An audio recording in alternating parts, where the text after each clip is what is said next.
Olá, eu sou a advogada de imigração Andréia Canona, sócia do escritório Andrade Canona em Miami, nos Estados Unidos, e conforme prometido, estou aqui de volta hoje, sexta-feira, dia 19, para fazer um follow-up em relação ao assunto do ano, né? Reforma imigratória.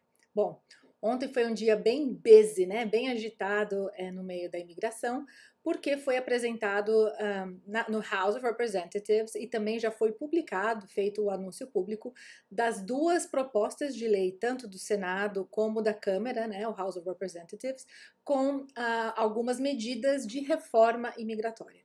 A do House foi apresentada ontem, a do Senado vai ser apresentada na segunda-feira, dia 22, e estaremos aí vendo então o que vai acontecer com debates, lembrando que ainda não é lei.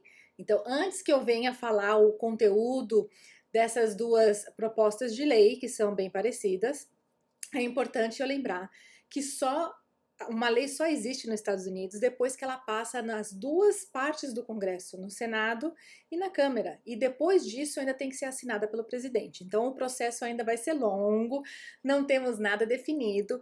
E mesmo tendo a maioria democrata no Senado e no House, existem algumas exigências dentro do Senado, por exemplo, uma que chama filibuster, que tem que ter mais do que a maioria. Então, vai ser agora um momento de observação de como que as agendas políticas vão mover em relação à imigração, mas, enquanto isso, eu passei a minha manhã lendo as mais de 350 páginas de cada uma dessas propostas, e eu vou agora só pincelar para vocês alguns pontos que eu achei bem interessantes e relevantes, principalmente para muitos brasileiros que estão aqui nos Estados Unidos. Bom, exatamente como foi falado pelo presidente Biden, está aqui uma proposta de legalização, basicamente, de todas as pessoas que estão sem status nos Estados Unidos e que estão aqui que estavam fisicamente aqui no dia 1º de janeiro deste ano, 2021, e que essas pessoas continuem permanecendo fisicamente nos Estados Unidos durante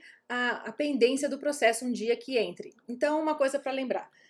O que a gente já pode fazer desde agora, que não custa nada? Guardar documentos, isso mesmo. Então, se você deseja um dia pleitear, se você está aqui nos Estados Unidos, já procura evidência que você estava fisicamente aqui no dia 1º de janeiro.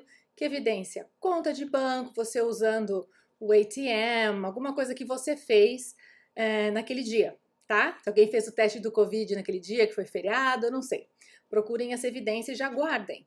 Também vocês podem já ir guardando documentação todo mês. Faz uma pastinha e já vai colocando ali documentos esse mês que mostrem que eu estou vivendo nos Estados Unidos. Contas, pagamentos, coisas médicas, exames médicos que você vai fazer, testes do Covid. Tudo isso vai contar. Então, pastinha já começando a ser feita, tá bom, gente? Mesmo que a gente não saiba o que vai acontecer, no máximo, você guardou bem os seus documentos, tá certo? Não tem perda, não tem prejuízo para ninguém. Então, vamos lá. Então, essa seria a maior e mais ampla. Isso não daria o green card de início. Eles criam, através dessa lei, dessa proposta de lei, um novo visto temporário. Então, é isso que ele seria. Ele seria quase que um visto com a intenção de ser imigrante. Ele tem um nome interessante, deixa eu ver se eu acho aqui.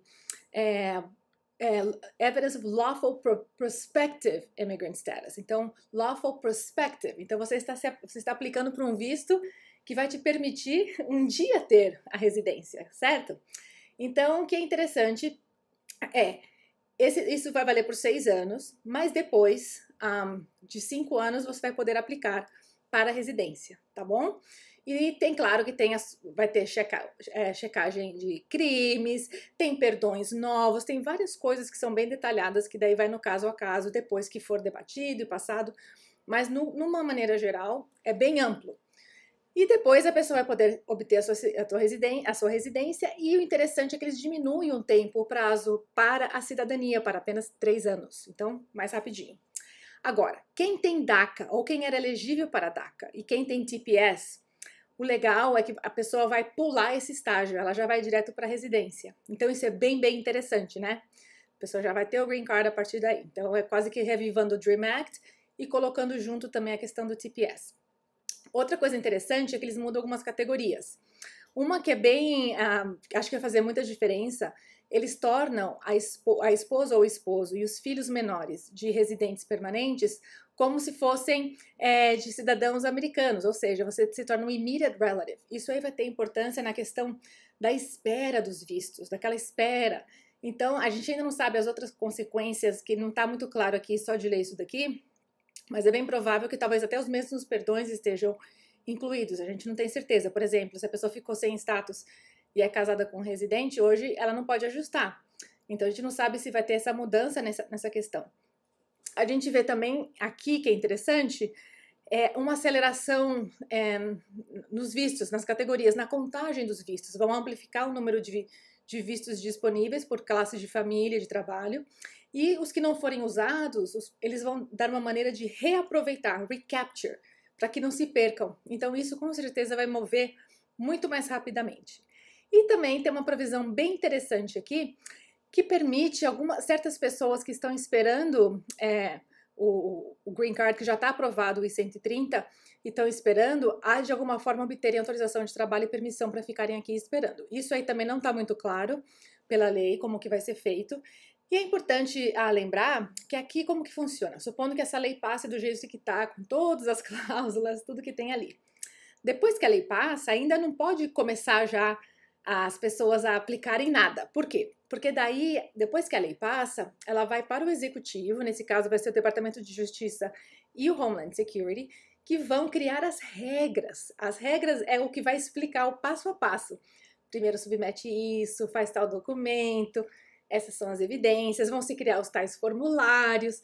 Então tem um passo longo ainda, gente. Embora eles coloquem um limite de tempo de até 1 ano depois da promulgação da lei para a imigração, as agências da imigração fazerem esses regulamentos, não é uma coisa da noite para o dia. Mas fiquem ligados que vai ter muita novidade esse ano, hein, gente?